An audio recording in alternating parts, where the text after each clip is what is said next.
بسم اللہ الرحمن الرحیم۔ روحانی دستک پلیٹ فارم پر پوچھے جانے والے سوالات اور اس کے جوابات۔ ایک سائل کا سوال کہتے ہیں کہ علامہ صاحب کوئی ایسا عمل تعلیم کریں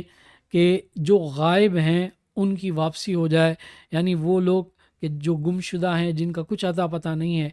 تو ہم اس کے لیے کچھ عمل کریں تو ان کے متعلق ان کی خبر ہو جائے یا وہ مل جائیں، اس حوالے سے کوئی عمل تعلیم کریں۔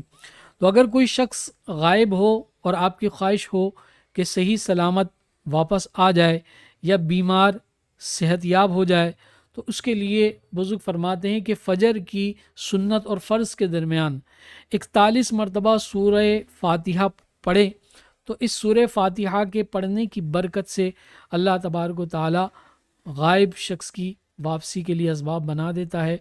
یا جس کی اطلاع نہیں ہو اس کی اطلاع مل جاتی ہے، یا اگر بیماری کے لیے پڑھے تو اللہ تعالیٰ اس صورت کی برکت سے شفا یابی نصیب فرما دیتا ہے۔ اسی طرح حضرت امام جعفر صادق رضی اللہ تعالیٰ عنہ سے منقول ہے، آپ فرماتے ہیں کہ اگر ایک گلاس پانی پر 40 مرتبہ سورہ فاتحہ پڑھ کر دم کر کے بخار کے مریض کے منہ پر چھینٹا دیں اور مریض کو پلائیں تو اللہ تعالیٰ صحت یابی نصیب فرمائے گا۔ اسی طرح وہ لوگ کہ جو گم شدہ ہے اور ان کی اطلاع نہیں ہے، ان کا پتہ نہیں چلتا کہ وہ کہاں ہیں، تو اس کے لیے بزرگان دین رحمہم اللہ نے سورہ والضحیٰ کے متعلق فرمایا کہ اس کو 41 دفعہ پڑھ کر رات کو سویا جائے، اور سوتے وقت 41 دفعہ پڑھ لیں، والآخر 11 مرتبہ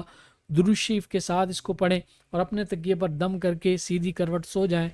تو خواب کے اندر اس غائب شخص کی اطلاع اللہ تبارک و تعالی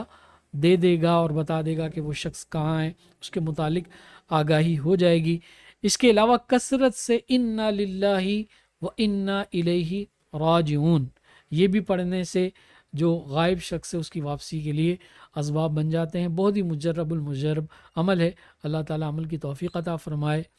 والسلام مع الکرام۔